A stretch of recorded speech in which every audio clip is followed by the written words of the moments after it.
காதலிக்கும் போது காதல் பெருசு, காதலிச்சவனையே கைப்பிடிச்சதுக்கு அப்புறம் வாழ்க்கை பெருசு. அதனால பெத்தவங்கள ரெண்டாம் பட்சமா தூக்கி போட்டுட்டு வர்றது சகஜம்தான். நீ உங்க அம்மா மேல வச்சிருக்கிற பாசம் இருக்கே, அது கண்டிப்பா உங்க அம்மாவை காப்பாத்தும். நீ எதையும் நினைச்சு கவலைப்படாத, தைரியமா இரு.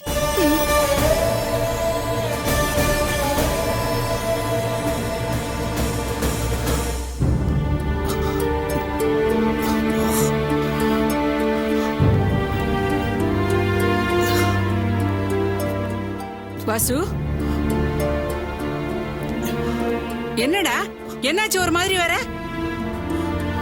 நான் கேட்டுக்கிட்டே இருக்கேன், நீ பாட்டுக்கு பதில் சொல்லாம வர. டே நில்லுடா. என்னடா மூஞ்சி எல்லாம் கண்ணி போயிருக்கு, வாயில வேற அடிபட்டு இருக்கு. எங்கேயாவது கீழே விழுந்தியா இல்ல யார்கிட்டயாவது சண்டை போட்டியா? அதெல்லாம் ஒண்ணும் இல்லம்மா, நல்ல காரியத்துக்காக போயிருந்தேன். அங்க ஒருத்தர் பழைய கோத்த மனசுல வச்சுக்கிட்டு என்ன அடிச்சிட்டாரு. அடிச்சிட்டாரா? யாரா அது? அது வேற யாரும் இல்லம்மா, ரேவதியோட அப்பா.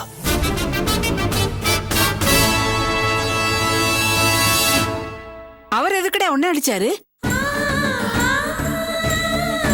அது வந்துமா,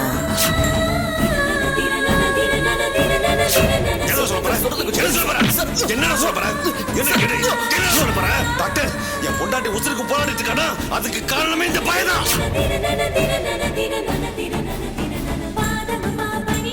என்னடா அநியாயமா இருக்கு? மத்தியானம் அம்மாவை பார்க்க போன இவள பெத்த பொண்ணுன்னு கூட பார்க்காம அந்த ஆளு விரட்டி விட்டான். இப்போ அந்த அம்மா உசுரை காப்பாத்துறதுக்காக ரத்தம் கொடுக்க போன ஒண்ணு கண்டபடி அடிச்சு அமைச்சிருக்கான். அந்த ஆளு கொஞ்சம் கூட ஈவ இறக்கமே கிடையாதா? ஆனா இப்படிப்பட்ட ஒரு பாவியை நான் பார்த்ததே இல்லடா. ச்சே, என்ன மனுஷனோ தெரியல. ராணி, நீ போய் வெந்நீர் வை, இவனுக்கு ஒத்தரம் கொடுக்கலாம். சரிம்மா. எங்க எப்படி அடிச்சிருக்கான் பார், பாவி பாவி. உட்கார். பாக்கியம், ரேவதி வாங்க சீக்கிரம் எல்லாரும் போயிட்டு வந்துடலாம். என்ன இப்படி பாக்குற? எவ்வளவு பெரிய விஷயம் நடந்துச்சு தெரியுமா? ரேவதியோட அம்மாவுக்கு உடம்பு சரியில்லாம சீரியஸா ஆஸ்பத்திரியில இருக்கிறாங்களாம். வாங்க எல்லாரும் போய் பார்த்துட்டு வந்துடலாம்டா. ரேவதி வாமா, எல்லாரும் போயிட்டு வந்துடலாம்.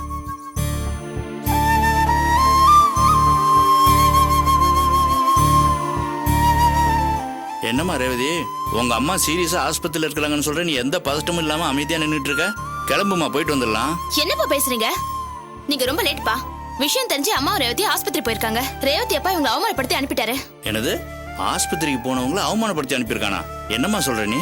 அது மட்டும் இல்லப்பா, ரேவதியோட அம்மா உயிரை காப்பாத்த வாசு ரத்தம் கொடுத்து உதவி பண்ண போயிருக்கான். வாசுவையும் அடிச்சு அனுப்பிட்டாரு. அவன் என்ன கேக்குறதுக்கு ஆள் இல்ல நினைச்சிட்டு இருக்கானா? இப்போ போய் அவனை ரெண்டுல ஒண்ணு தீத்து கட்டிடுறான். நீ கொஞ்சம் பேசாம இருக்கியா? என்ன நீ என்ன போய் பேசாம இருக்கிறியா? அது இதுன்னு சொல்லிட்டு இருக்க. அவங்ககிட்ட தான் ஆளு காசு பணம் எல்லாம் இருக்குன்னு நினைச்சிட்டு இருக்கிறியா? என்கிட்டயும் பசங்க இருக்கிறாங்க தெரியுமா? ஒரு குவார்டர் வாங்கி கொடுத்தானா போதும், போய் சீவிட்டு வந்துருவாங்க. ஏதாவது ஏடா கூடமா பண்ணி நீ பிரச்சனை பெருசு பண்ணிடாதே இப்போ. ஏய் சும்மா வாய மூடுறி. அன்னைக்கு அப்படிதான் என்ன எங்க அண்ணனை அடிச்சான், இன்னைக்கு சொந்த மாப்பிள்ளன்னு கூட பார்க்காம இவனை அடிச்சிருக்கான். இதை அப்படியே சும்மா விடுறதா அது? ஏண்டா டேய், நீ ஆம்பளை தானே, அடியை வாங்கிட்டு கம்முன்னு வந்திருக்கிற. திருப்பி அவனை 4 சாத்து சாத்த வேண்டியதானே நீ?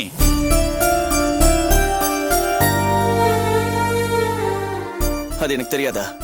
தப்பு என் மேல, அதனாலதான் அடி வாங்கிட்டு பேசாம வந்துட்டேன். என்னடா சொல்ற? ஏற்கனவே நான் ரேவதியை கல்யாணம் பண்ணிக்கிட்டதால அவருக்கு ரொம்ப அவமானமா போச்சு. என் மேல கோவமா இருந்தாரு. இன்னைக்கு நேர்ல பார்த்ததும் அவர் கோவத்தை தீத்துக்கிட்டாரு. அவர் கோவம் நியாயமானதுதான். அவர் பட்ட அவமானத்துக்கு அவர் பழி தீத்துக்கிட்டாரு. நீங்க ஒண்ணும் பதறாதீங்க, நீங்க போய் உங்க வேலையை பாருங்க.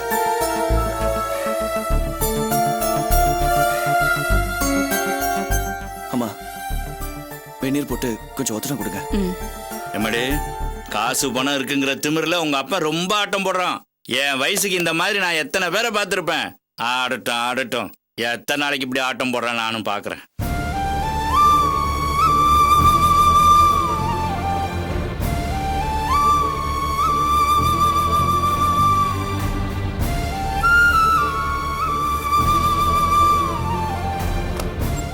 வந்தாச்சா? இப்பதான். ஆமா, வீட்டுல என்ன பிரச்சனை? ரேவதியோட அம்மாவை பாக்குறதுக்காக ரேவதியும் அத்தையும் ஆஸ்பத்திரிக்கு போயிருக்காங்க. அவ அப்பா அவங்கள பார்க்க விடாம விரட்டி அனுப்பியிருக்காரு. அது மட்டும் இல்லாம ரத்தம் கொடுக்க போன வாசுவையும் அடிச்சு அனுப்பிச்சிருக்காரு. அடிச்சிட்டாரா? அதான் அப்பா கோவமா இருக்காரு, வாசு ஆறுதல் சொல்லிட்டு இருக்கானா? வாசு பேசினத நானும் கேட்டேன். அவன் என்ன திடீர்னு இப்படி மாறிட்டா? அவன் பேசுறத நினைச்சு சந்தோஷப்படு.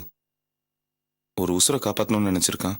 அவன் மாமனார் அடிச்சது கூட பெருசு படுத்தாம தான் செஞ்ச தப்புக்கு அதை தண்டனை நினைச்சிட்டு இருக்கான். அவன் இப்படிதான் மாறணும்னு ஆசைப்பட்டுட்டு இருந்தேன். நான் ஆசைப்பட்டது நிறைவேறிடுச்சு.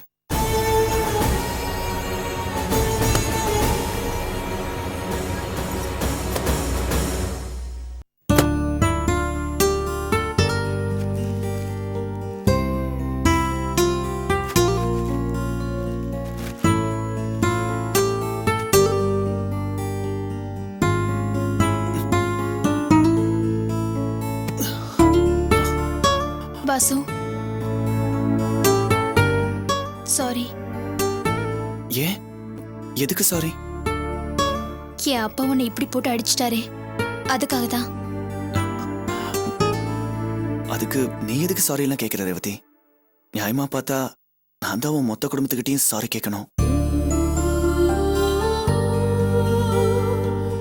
உங்க அம்மா இப்படி ஹாஸ்பிட்டல்ல படுத்திருக்கிறதுக்கும், நீ போய் அவங்கள பார்க்க முடியாம அவமானப்பட்டு திரும்பினதுக்கும், உங்க அப்பா கோவப்பட்டு என்னை அடிச்சதுக்கும் எல்லாத்துக்கும் காரணம் நான் தான்.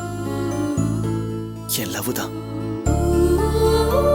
நான் மட்டும் உன்னை பார்க்காம இருந்திருந்தா, உன்னை சுத்தி சுத்தி வந்து காதலிச்சு கல்யாணம் பண்ணிக்காம இருந்திருந்தா, உனக்கு இப்படி ஒரு நிலைமை வந்திருக்காதுல்ல. ஆபத்தான நிலைமையில இருக்கிற உங்க அம்மாவை கூட பார்க்க முடியாத நிலைமைக்கு நான் உன்னை கொண்டு விட்டுட்டேன். அதுக்கு நான் தான் உங்ககிட்ட சாரி கேட்கணும். என்னை மன்னிச்சிரு ரேவதி.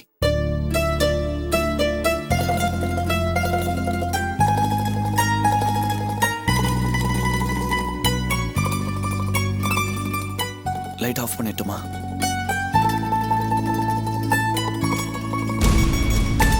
தேங்க்ஸ். எதுக்கு லைட் ஆஃப் பண்ணதுக்கா? இவ்ளோ பிரச்சனைக்கு நடுவுல என் அம்மாவை காப்பாத்துறதுக்காக ரத்தம் கொடுத்துட்டு வந்திருக்கியே, அதுக்காக தான். இன்னும் நீ என்ன அந்நியமா தான் நினைச்சிட்டு இருக்கல ரேவதி. என்ன நீ அப்படிதான் நினைப்ப? ஏன்னா நான் அப்படித்தானே நடந்துகிட்டு இருக்கேன். உங்க அம்மாவோட இந்த நிலைமைக்கு நான் தானே காரணம். நான் பண்ண தப்புக்கு பரிகாரம் தேடத்தான் ரத்தம் கொடுத்துட்டு வந்தேன். தேங்க்ஸ் சொல்லி என்ன வருத்தப்பட வைக்காத ரேவதி.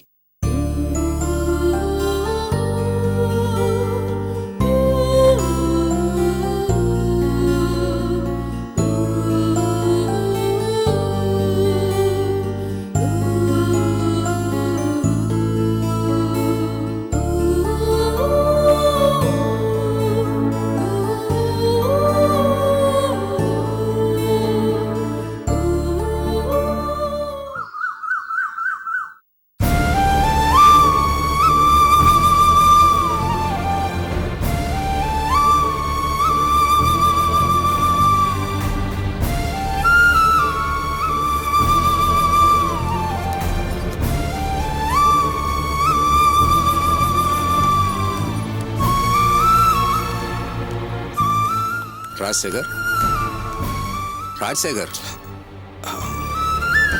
டாக்டர் என்ன சொன்னாங்கப்பா? எத்தனை மணிக்கு ஆபரேஷனா? இப்ப ஆரம்பிச்சிருவாங்க.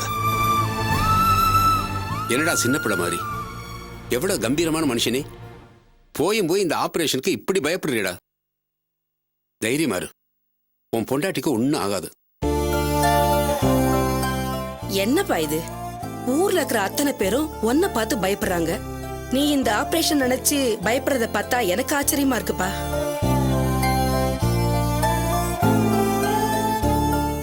நானும் தைரியமா இருக்கணும்னு தான் முயற்சி பண்றேன். ஆனா என்னால முடியல. ஏதோ ஒண்ணு என்ன அசைச்சு பாக்குது. அதுக்கு காரணம் இவ்வளவு காலமா நான் அவ கூட வாழ்ந்த வாழ்க்கையா, இல்ல எங்களுக்குள்ள 1000 சண்டை சச்சரவுகள் இருந்தாலும் சுக துக்கங்களை 2 பேரும் சமமா பங்கு போட்டுக்கிட்டோமே, அந்த பாசமா, இல்ல சமூகத்துல இப்படியோ இருக்க வேண்டியன்னா இன்னைக்கு அந்தஸ்தோட பெரிய மனுஷனா இருக்கன்னா அதுக்கு அவ கையை பிடிச்ச நேரம் தான் அந்த சென்டிமெண்டா? எனக்கு ஒண்ணும் புரியல. ராஜசேகர், உன் முரட்டு சுவாபத்துக்குள்ள உன் பொண்டாட்டி மேலதான் எவ்வளவு பாசம் வச்சிருக்கப்பா. நீ பயப்படாத, உன் பாசமே நிச்சயமா அவளை காப்பாத்தும்பா. டாக்டர் உங்களை கூப்பிடுறாங்க சார். ஏமா என்னாச்சு? வாங்க சார். வராரு டாக்டர். சார் என்ன சார் ஆச்சு? என்ன சார் இது? இந்த அம்மா திடீர்னு அனஸ்தீசியா இன்ஜெக்ஷன் போட்டுக்க மாட்டேன், ஆபரேஷன் பண்ணிக்க மாட்டேன் அடம்பிடிக்கிறாங்க. அடம்பிடிக்கிறாளா? ஏய் என்னடியாச்சு உனக்கு? என்னாச்சு? சார் கொஞ்சம் அமைதியா பேசுங்க. மறுபடியும் அவங்களை எமோஷனல் ஆக்கிடாதீங்க.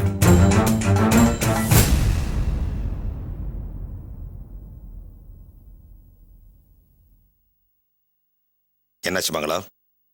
ஏன் ஆபரேஷன் சம்மதிக்க மாட்டேங்கிற?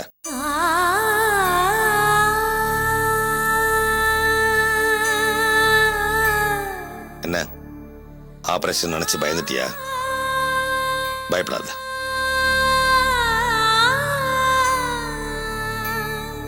மங்களா, உன் நல்லதுக்கு தான் சொல்றேன்.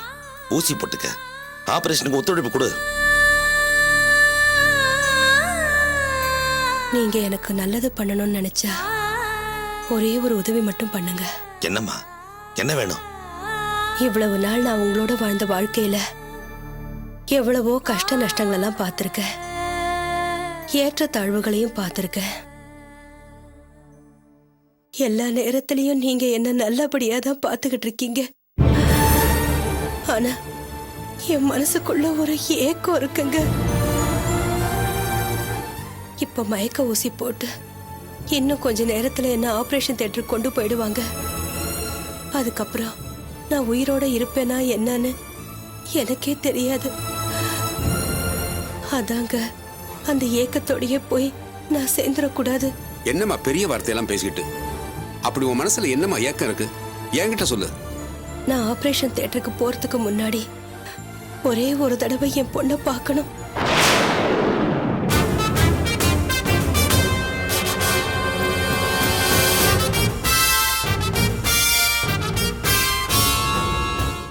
கடைசியா ஒரே ஒரு தடவை என் பொண்ணை கூட்டிட்டு வந்து என் கண்ணுல காட்டிடுங்க. அன்னைக்கு நீங்க அவளை அடிச்சு விரட்டும் போது அவ அழுதுகிட்டே போனது என் மனசுல படம் பிடிச்ச மாதிரி அப்படியே இருக்குங்க. ஒரே ஒரு தடவை அவளை சிரிச்ச முகத்தோட பார்த்துட்டேன்னா அப்புறம் சந்தோஷமா மயக்க ஊசி என்ன விஷ ஊசிய போட்டுக்கிட்டு கூட நான் செத்து போயிடுவேன். என் பொண்ணு ஒரே ஒரு தடவை மட்டும் என் கண்ணுல காட்டிடுங்க. என்னடி இதான் சந்தர்ப்பம்னு என்ன பிளாக்மெயில் பண்றியா? இது பிளாக்மெயில் இல்லைங்க, பெத்த பாசங்க.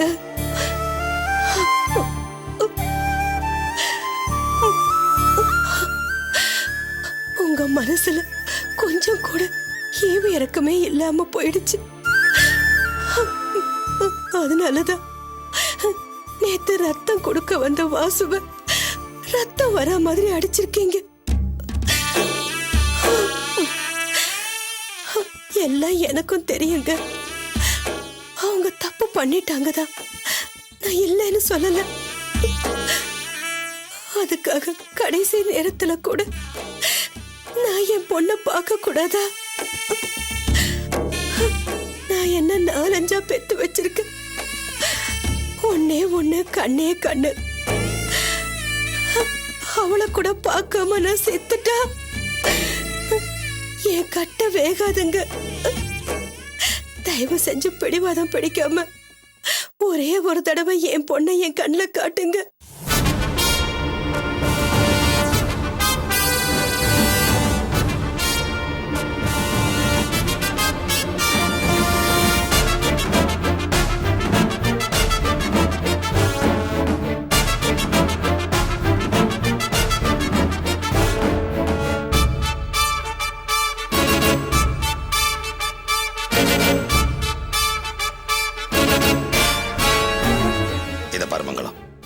டாக்டர் இதை விட பெரிய பெரிய ஆபரேஷன்லாம் நல்லபடியா முடிச்சிருக்காரு.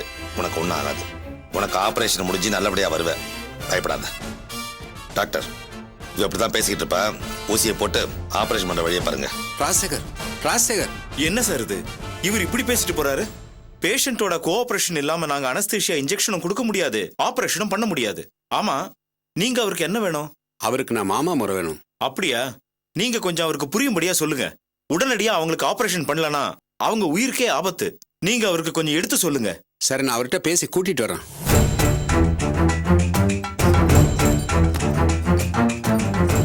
என்னவாங்க? கொஞ்சம் இருமா.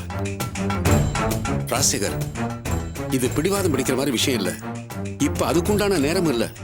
நீ லேட் பண்ற ஒவ்வொரு நிமிஷமும் உன் பொண்டாட்டி உயிருக்கு ஆபத்துப்பா. ஐயோ, என்ன மாமா நீங்களும் புரியாம பேசிட்டு இருக்கீங்க?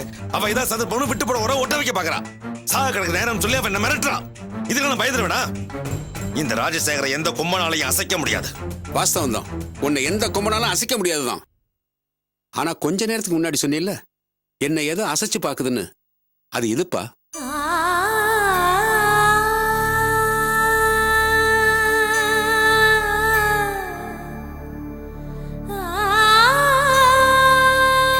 கல்லுக்குள்ள ஈரம் இருக்கிற மாதிரி எவ்வளவு பெரிய முரடானா இருந்தாலும் அவன் மனசுலயும் பாசம் இருக்கும்பா.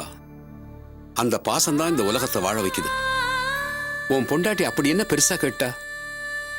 தான் பெத்த பொண்ண கடைசியா ஒரு தடவை பார்க்கணும்னு ஆசைப்படுறா, அவ்வளவுதானே? உன்னை எது தடுத்து நிறுத்துது? உன் வைராக்கியமா, பிடிவாதமா? பொண்டாட்டிக்காக விட்டு கொடுக்கலாம்ப்பா, தப்பே இல்ல. எல்லா மனுஷனுக்கும் பொண்டாட்டி தாப்பா முகவரி. பொண்டாட்டின்னு ஒருத்தி இல்லைன்னா எந்த ஆம்பளையும் அட்ரஸ் இல்லாத லெட்டர் மாதிரி அலைஞ்சுக்கிட்டு தான்ப்பா இருக்கணும். உனக்கு அதிகம் சொல்ல வேண்டியதில்லை. உன் பொண்டாட்டியோட அருமை பெருமையை பத்தி கொஞ்ச நேரத்துக்கு முன்னாடி நீ தானே சொன்ன. பொண்ணு வந்து பார்க்க கூடாதுன்னு மட்டும் இவ்வளவு பிடிவாதம் பிடிக்கிறிய. ஆனா அவ புருஷன் வந்து உன் பொண்டாட்டிக்கு ரத்தம் கொடுத்தானே, அதுக்கு என்ன பண்ண போற? எது உன்னை தடுக்குது? இத்தனை நாள் உன் பொண்டாட்டி கூட வாழ்ந்தே வாழ்க்கை, அது மட்டும்தான் நிஜம். மற்றபடி பிடிவாதம், வைராக்கியம் இதெல்லாம் வெறும் மாய. அதனால உன் பிடிவாதத்தை விட உன் பொண்டாட்டியோட உயிர் தான் முக்கியம். உன்னை விட வயசுல பெரியவன் சொல்றேன், சொன்னா கேட்டுக்க. ஒவ்வொரு மனுஷன் வாழ்க்கையிலையும் அம்மா போயிட்டா சந்தோஷம் போச்சு, அப்பா போயிட்டா அறிவு போச்சு, கூட பிறந்தவங்க போயிட்டா சொந்தம் போச்சு. ஆனா சம்சாரம் போயிட்டா சகலமும் போச்சுன்னு சொல்லுவாங்க. சகலத்தையும் இழக்கணுமா இல்ல பெறணுமாங்கிறத நீயே யோசிச்சு நல்ல முடிவா எடுப்பா.